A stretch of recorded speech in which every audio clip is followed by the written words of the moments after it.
What's good? What's good? What's good in the hood? You know,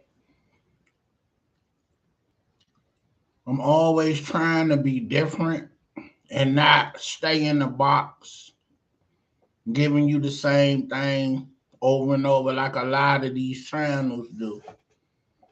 So tonight I'm gonna give you one of these three-part songs that are remakes, and I want you to decide what version that you like the best.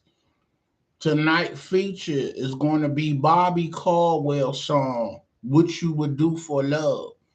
Tupac remade this song on the rap tip. And do you remember a group called Intro? Intro made and remade the song over. They slowed it down and made it more soulful. And did you know Bobby Caldwell is a Caucasian brother? On the lines of Hall and Oaks, Robin Thicke, the Blue Eye Soul brothers, that sound like a brother, but they coming with the soul. Like what's my man name? Uh and he did something with Tupac. I forget that dude name. Baby, are you still down? Oh man, what was that dude name? Hold on, I got y'all. Hold on, let me go to YouTube.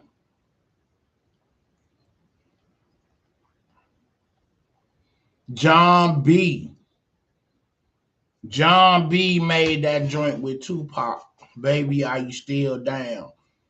Soulful brother. That was a Caucasian brother. John B was discovered by Babyface, if you didn't know. Um, so it's a lot of soulful individuals out there that remake classic songs and make classic songs. Uh, I just heard that John Hall from John Hall and Oaks is I think he already been or he coming to, but there's the blues by himself. So I didn't hear about them breaking up. If they did broke up, I don't even know which one is John Hall.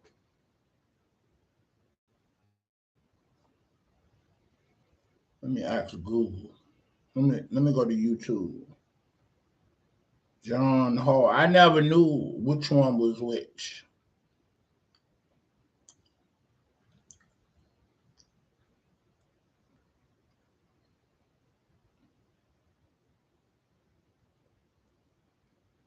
Okay. John Hall is the dark haired dude, and Oaks is the blonde guy. Hall and Oaks. Not that dude, but Hall and Oaks right there. Okay. Yeah. All right. So we just uncovered a mystery right there. But how was y'all day, man? It's Friday night. I just got in. I had a busy day from the time I got up at 4 in the morning. I had extracurricular going on, and you know, uh, I had to go, uh, play with some guns and bullets today. You know, uh, you know, I handled that business, and you know, then came back home, and my son was cheating, bro. Oh yeah, I gotta talk about this. I played my son like Monday or Tuesday evening, he home from college, right? And so we get our one-on-one thing going, and with basketball, and it's real competitive because I'm the old man, he half my age, so it's everything to me for me to beat this young buck and all them youngers out there. I'm bringing all y'all to smoke. You know what I'm saying? Because this is what I did back in my day when I was your age, and uh, it took me 2 years to get my win together to play the reset or to take back way that they play or you guys play now, which is some bullshit. Uh, you know, back in my day when I was growing up in the 80s, if your ball came off the rim, tough titty. What no, you gotta go back to the key to reset. You took the shot and take the ball up, you know, and that was that. You better not miss your shot. So anyway, I don't know when it changed, but you got jokers acting like, and it's the new school. They acting like they never played straight up, basketball. Like, well, you always took it back. No, the hell you didn't. Cause I ain't grow up playing ball like that. Even some dude that work, Caucasian brother, talking about, well, the game was always played like that. I was like, no, the fuck it wasn't. Where you grow up at? In DC, we ain't play like that. If it came off the rim, tough titty. You missed the shot. You took the ball back up and you went to the key because you made your shot under the board. So everybody acting like nobody remember this, like today's individuals, So I guess I gotta talk to somebody that's 50 that remember that, right? Whatever. Anyway, so they never really wanted to play the straight up way unless they pacify me, right? So I say, all right, I'm gonna learn to play y'all way. I'm gonna get my win together. It took me about 2 years. And once I got my win together to run around the court, because one thing for damn sure, you gonna get your exercise in, And so for 2 summers, I got my win together, and the shot always there. The game is always there. You know what I'm saying? Once I get warmed up, it's a wrap.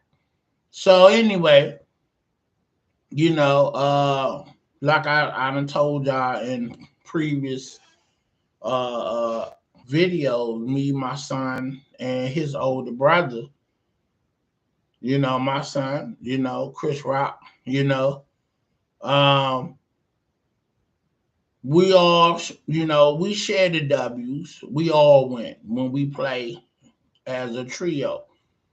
Like, every man, or 33. When we play 33. And everybody get, we catch fire and everybody get their day. But one-on-one action, me and my son directly. So every summer we take score. We keep score. So come May 1st, our game get scrapped, the wins and losses, and we reset a new timeline, for wins and losses. So we were at 14-15 as of Monday, Tuesday when we played, and I dust them all.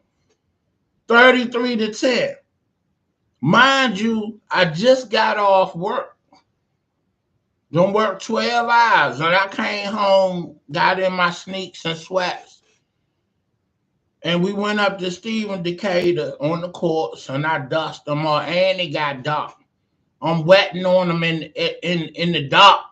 It got a little bit of light.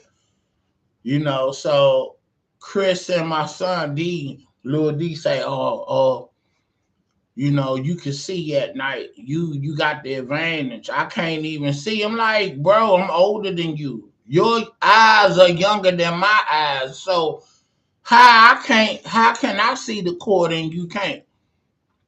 Anyway, we played today when I got back. We played to 33. And you gotta, if you don't hit your shot from the line to make 33, you go back to 25. We damn near was out there 2 hours because we just kept busting, me and him. So honestly, I got tired, I got fatigued, and I was just waiting for it to be over. So really, I was just like, whoever win. I wasn't determined to win because for real, I was pressed for time. So anyway, uh, he hit his shot. I wasn't D'ing him up like I would normally do when he had the key. So I let him get the shot off. So I was up. So I think I was lax for real. So he gonna say 15-14. I'm up. I'm like, bro, fuck you talking about? I say, bro, it's 15 up because I was 15-14. The last game we played.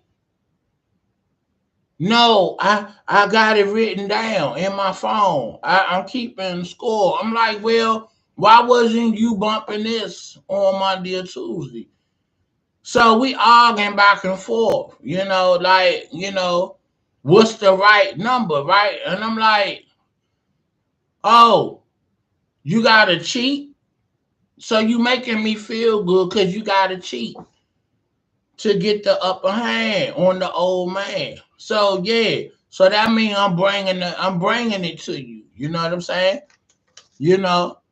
So he gonna say, well, if that make you feel good, you can tell yourself that. So now I'm getting mad, right? I'm like, okay, you got 15 to my 14.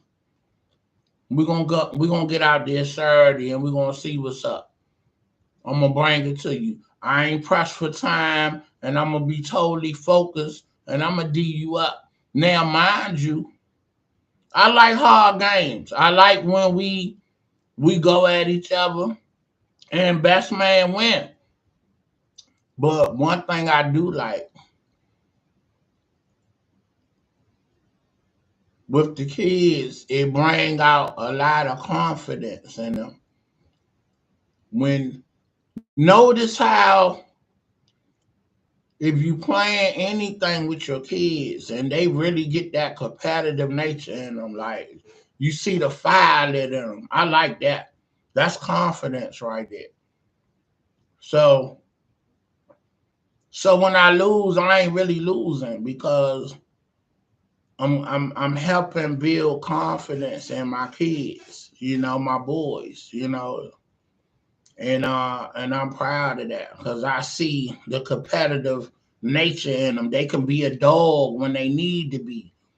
You know, these are good kids and they lay back, but I see the dog in them when it need to come out, and I like that. You know what I'm saying? So it just go to show if you push somebody and you keep provoking somebody, the dog gonna come out and the dog gonna bite. So I like to see that, you know, because both of my sons they were very reserved and they chill. I'm just the opposite. I'm aggressive, and I carry that demeanor about everything. You know what I'm saying? That's just who I am. I'm an outrovert. Outrovert. I don't know how you say that. I'm an outrovert. Introvert, outrovert. Okay, I don't know if I'm saying that right, but you know what I'm saying. But anyway, yeah. All right, let's get into the feature, man. Um, we're gonna start with intro. that remade Bobby Caldwell, What You Do for Love, and they did it all jazzy. They slowed it up and all that. So then we're going to do Tupac next. He sampled it and made it the hook.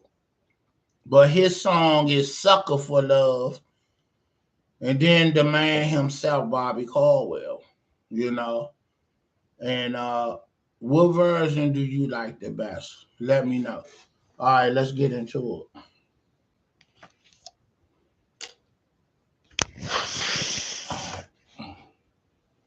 Let me get the screen keyed up. Who remember this group intro from back in the day? Let's go. They came out with Jagged Edge, all the groups back in the day.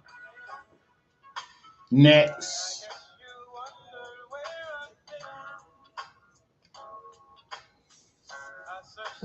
whatever group. A lot of groups came out back in the early 90s.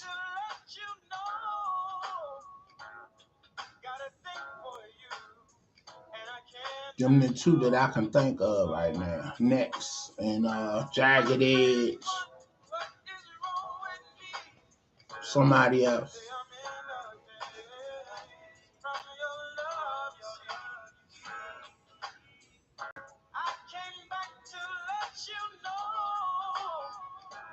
I think they came out after Jodeci. You can't forget Jodeci.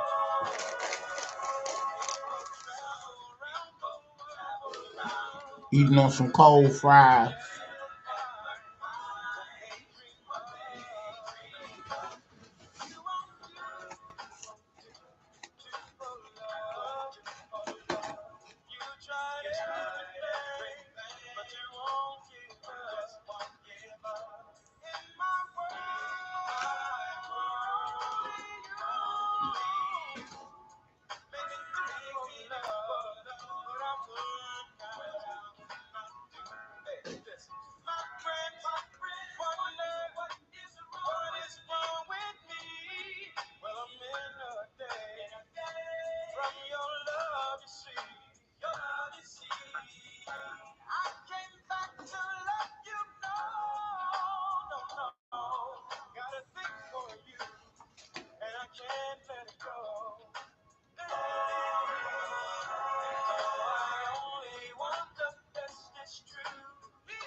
What I would not do.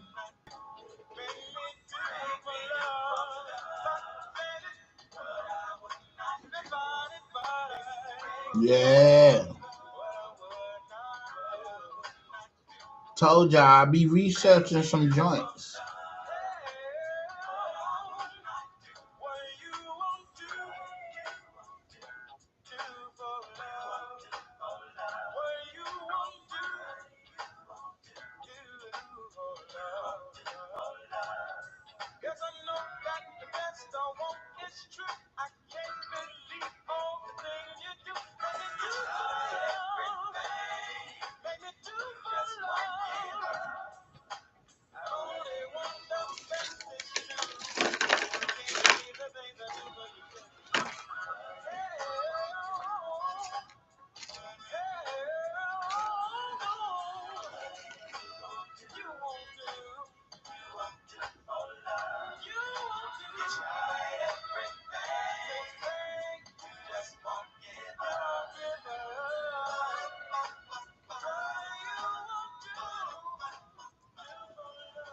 Yeah.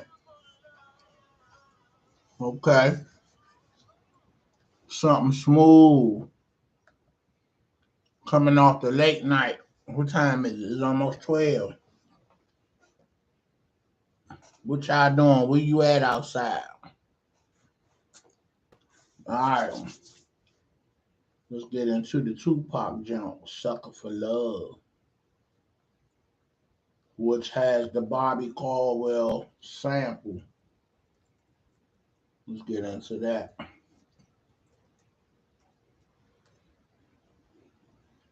I'd like to say happy birthday to Aretha Franklin. I think she would have been 89 today. And Sunday will be Sarah Vaughan birthday. The iconic Sarah Vaughan. You don't know who that is? Google her. She from the Lena Horne era.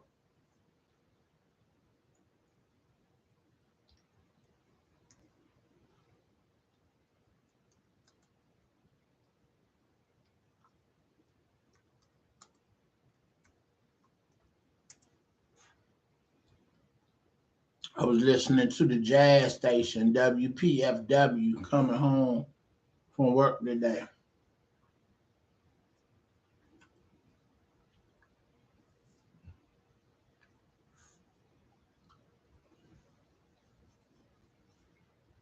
Okay, they got a video for this. Let's see if I can get this video keyed up.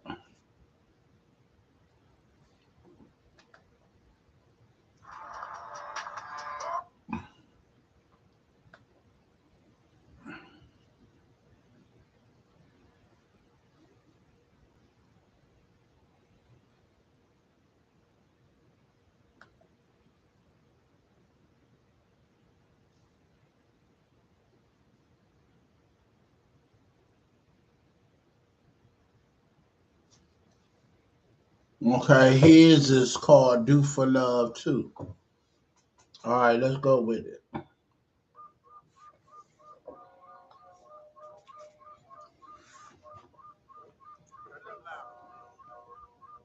What version you like? Let me know.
That was a big loss to hip hop, bro. Losing Pop.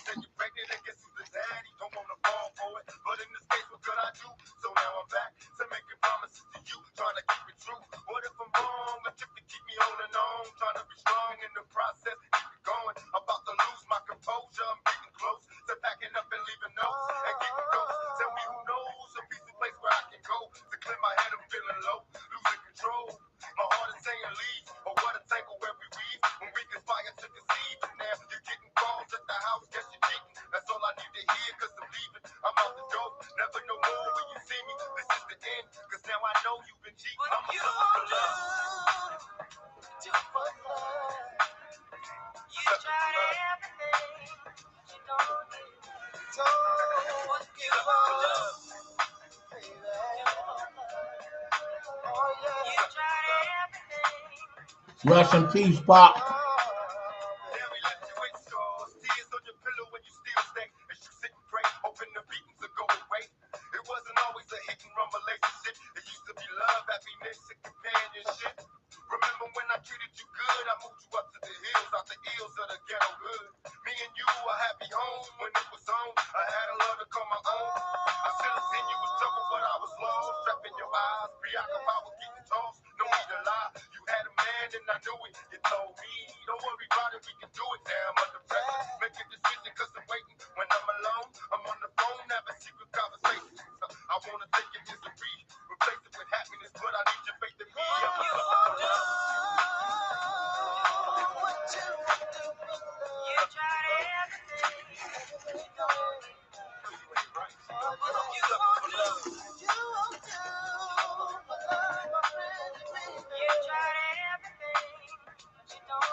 All right.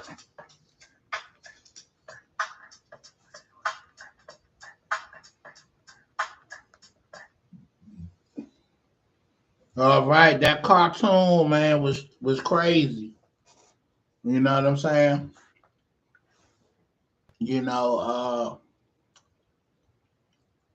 Tupac is deemed as a genius for the body of work that he did in so little time. And you know, God send people here to do what they got to do, and then they go home. You know, at the end of the day, and it's just the way that people check out, which weighs on everybody, far as how tragic he left, and like Biggie, Nipsey, Young Dolph, and many others. Kodak Black almost got killed. And you know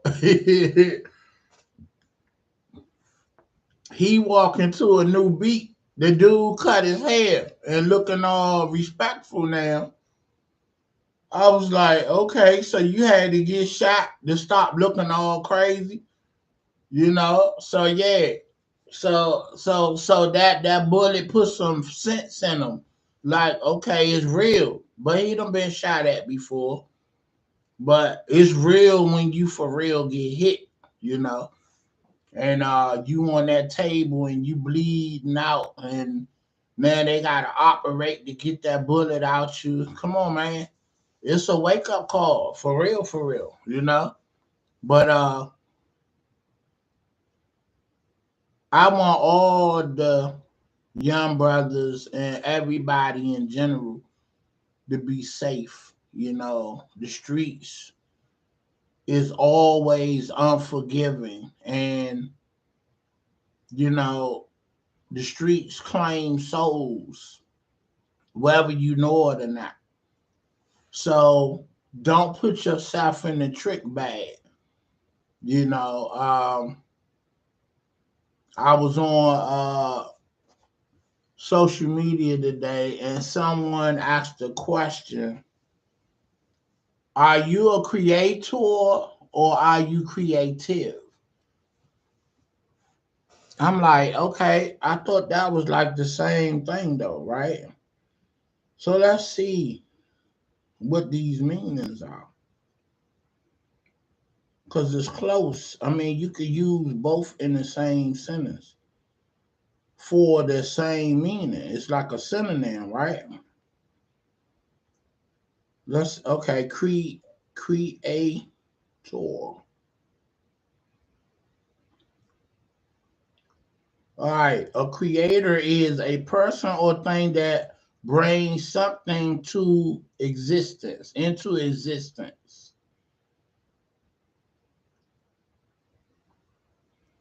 Okay, all right. Now,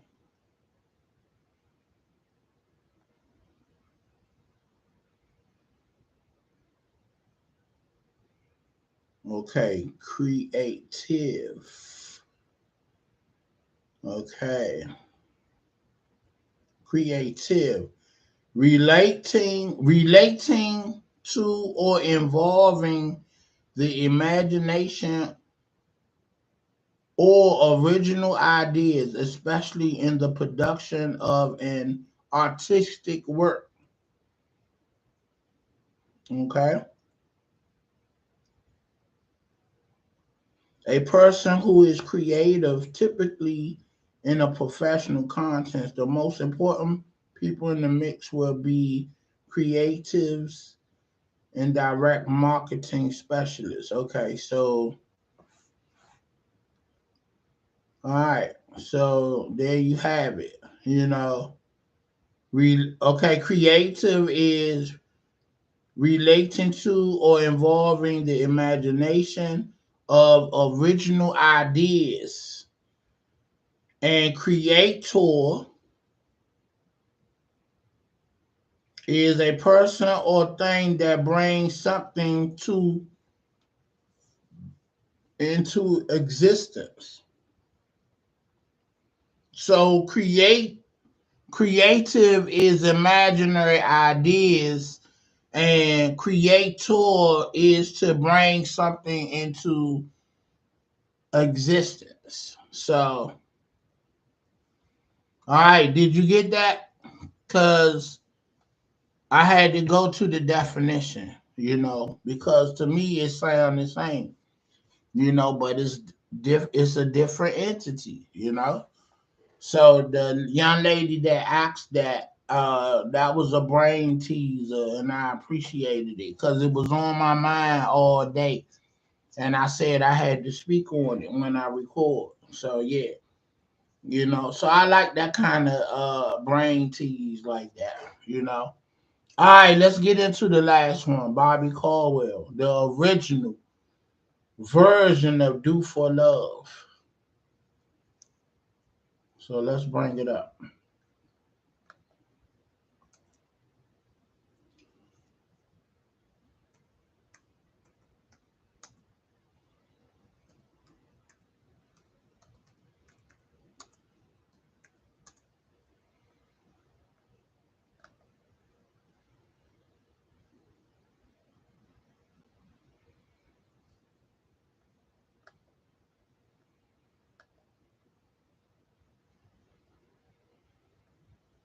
"Do for Love." Okay, that's a whole album.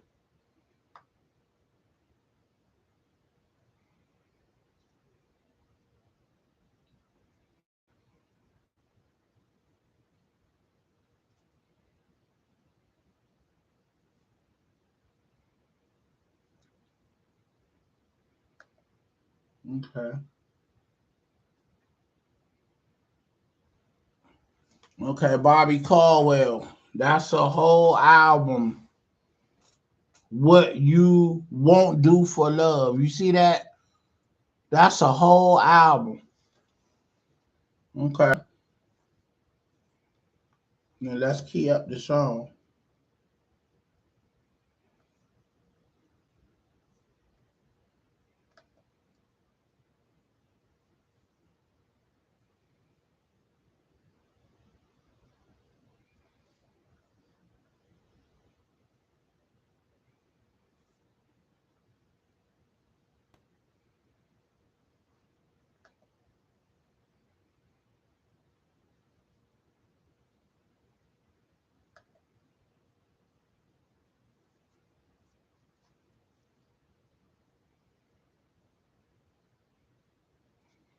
All right, let's go. I got it keyed up. Let's go. Y'all know this joint. That's the original. What version did you like? Did you like Tupac or intro?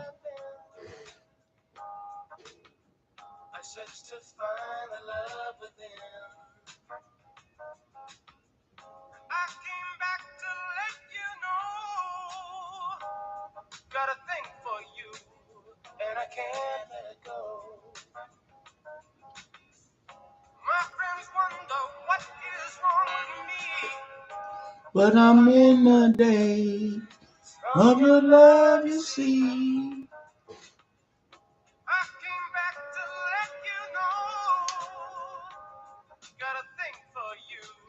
And I can't let go.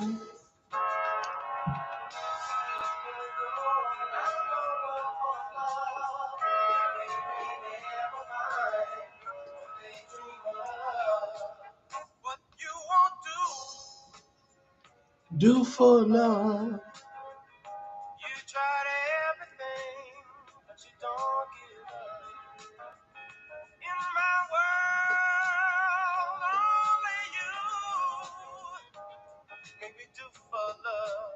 what I would not do. My friends wonder what is wrong with me. Well, I'm in the days from your love, you see. I came back to let you know. Got a thing for you, and I can't let go. I only want the best is you. Can't believe the things I do for you. What you won't Do for love. you've tried everything, but you won't give up. In my world, only you made me do for love what I would not do. Made me do for love what I would not do. Make me do for love what I Would would not not do. do. Make me do for love what I would not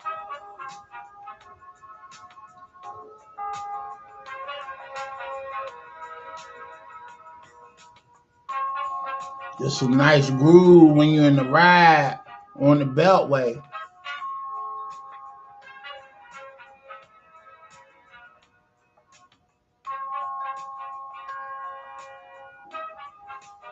Yeah.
Yeah.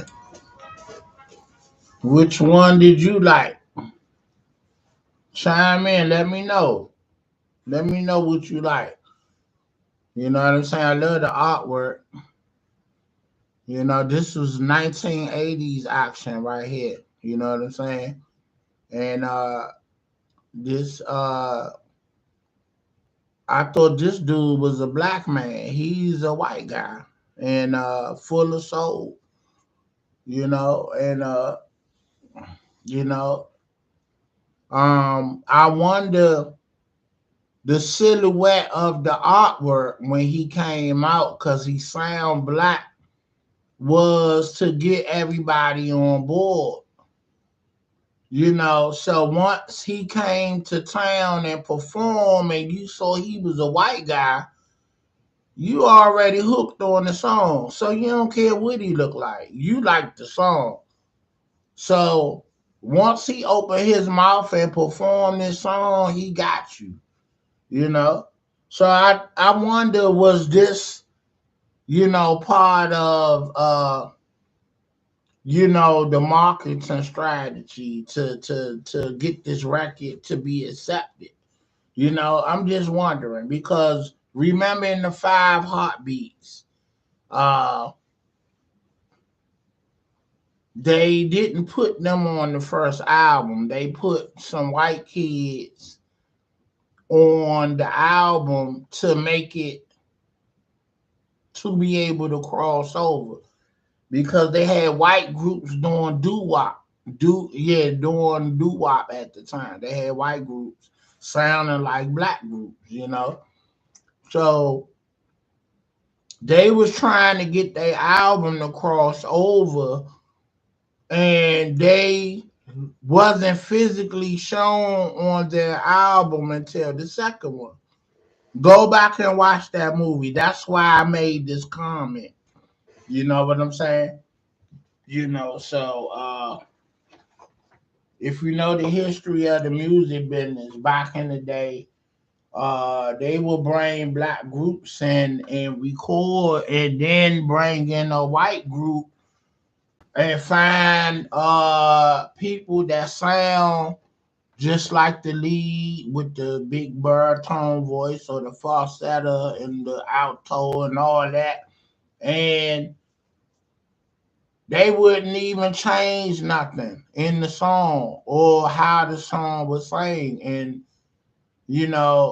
once you saw the group, it was a white group doing the vocals that a black group had already originally done.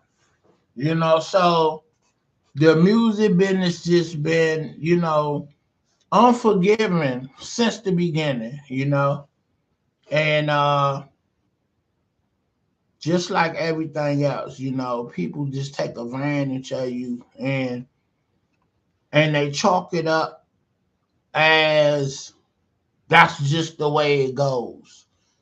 And until you're strong enough or able to do something about it, they're going to just keep doing it.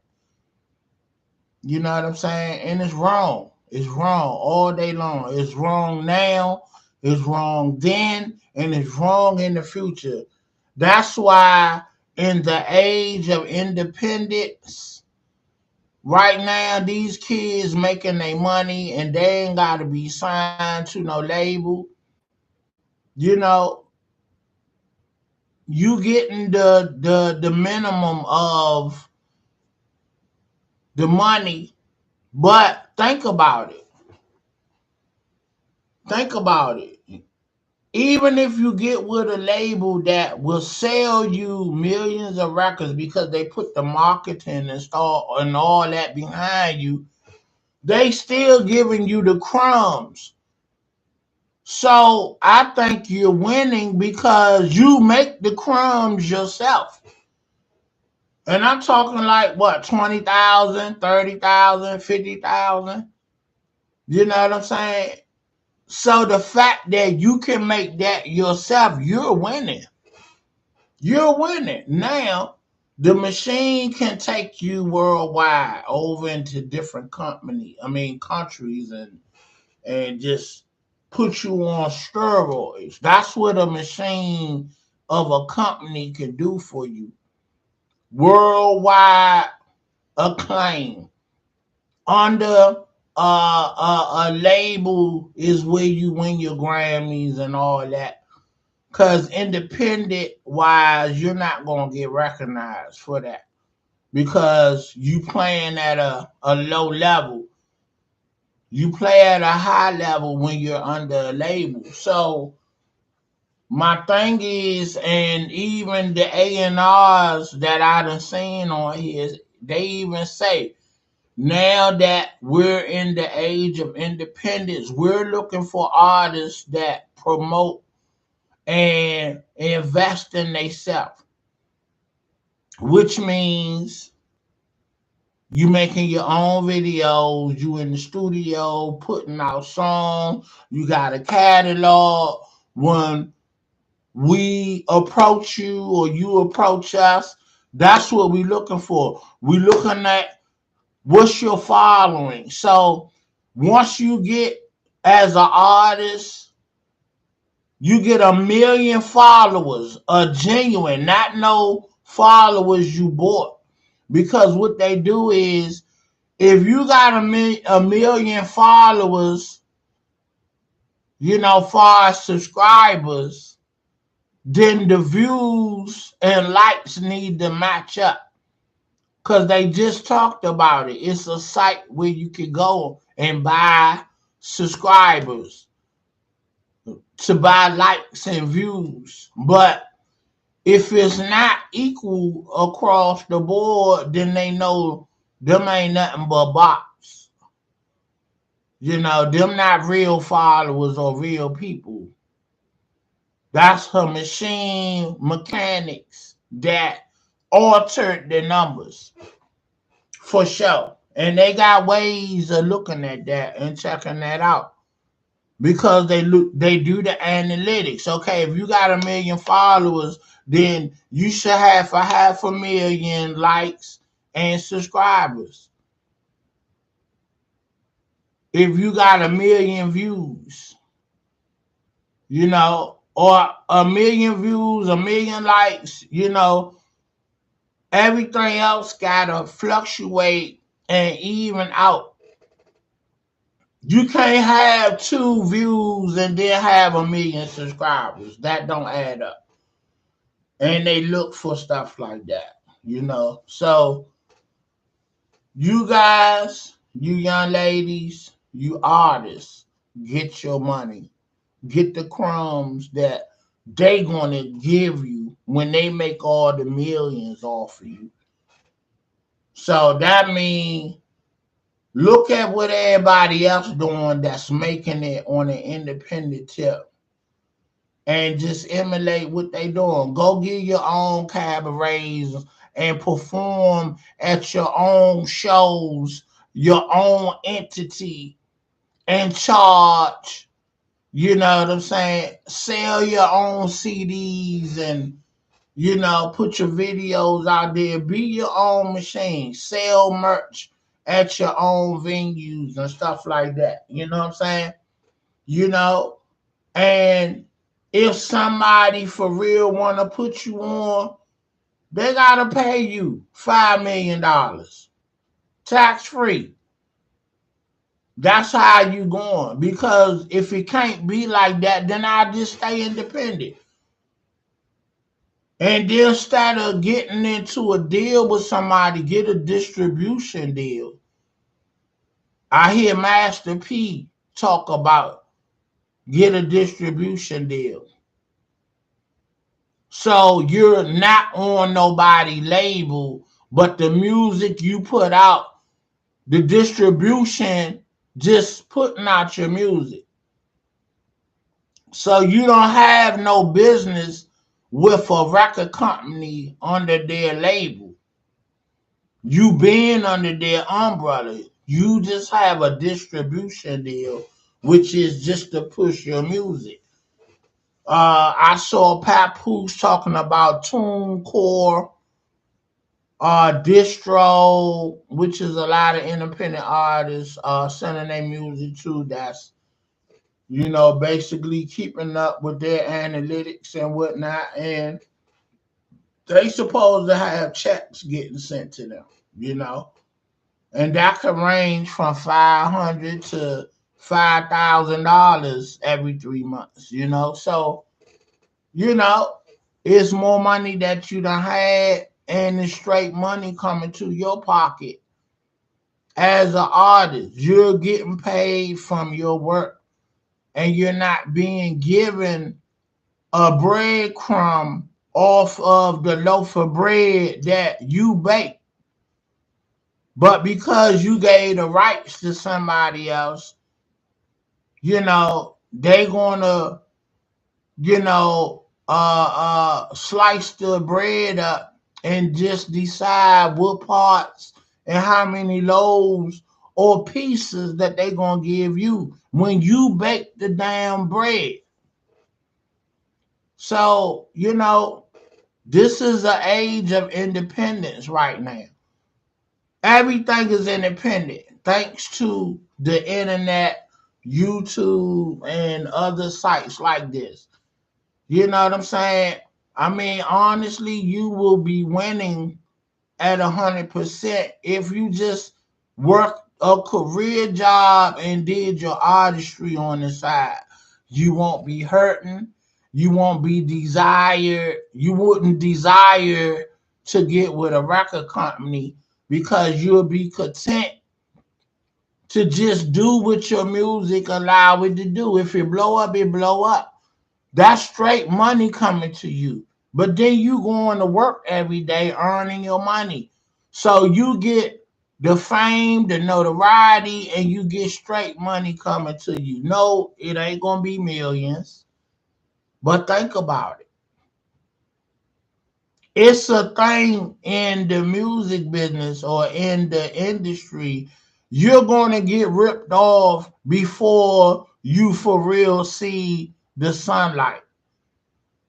Like some Tony Braxton shit. How the Face Records put her into a bad contract to the point that she was broke and she had to sue them.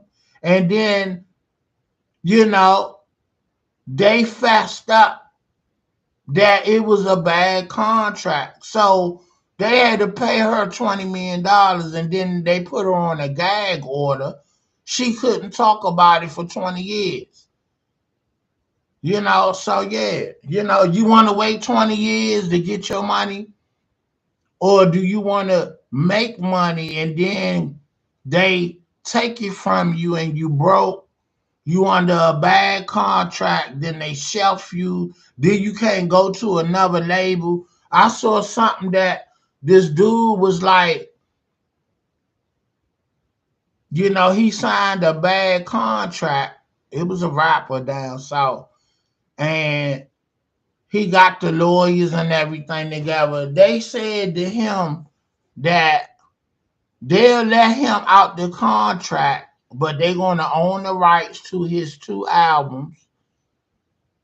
And he can't sue them dead or alive for any of them residuals. So basically, he have to die before his estate, which will be his family, get or even get a lawyer to say, look, we trying to get our father estate or our brother or son estate from this record company because I didn't know, and I'm seeing it now a lot, like with Prince, Michael Jackson, and Lil Wayne, all these folks getting their masters back because they done put in 20 years or 30 years. So in your contract, you supposed to have clauses that you're going to be giving back your masters or it be sold back to you. You know what I'm saying? So you can own it and make your money. You know what I'm saying? And all these people coming at Puff Daddy about their publishing and stuff like that. And did you know about the Oracle 2 Mace going at Puff Daddy and telling him, man, people out here starving and you the only one benefiting off the bad boy legacy and everybody broke and busted, and how can you sleep at night if everybody else doing bad and you living high on the whole? It's wrong and it's wrong, and then they saying like, I done heard Gene Deal say and others like him say, I'm just doing what the white man been doing to everybody. The deal that you got that has been presented is the basic structure deal that you agreed to. I ain't hold no gun to your head. And technically, he's right.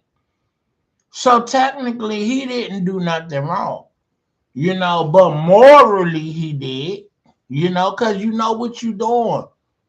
You know what you doing. But I heard somebody say that when people realize that they're being fucked over, how to get from under that is to bring in groups under your umbrella and do the same to them.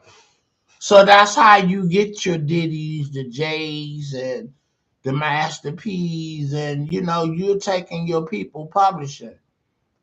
You pay them flat money straight up. That's why I say get your content together.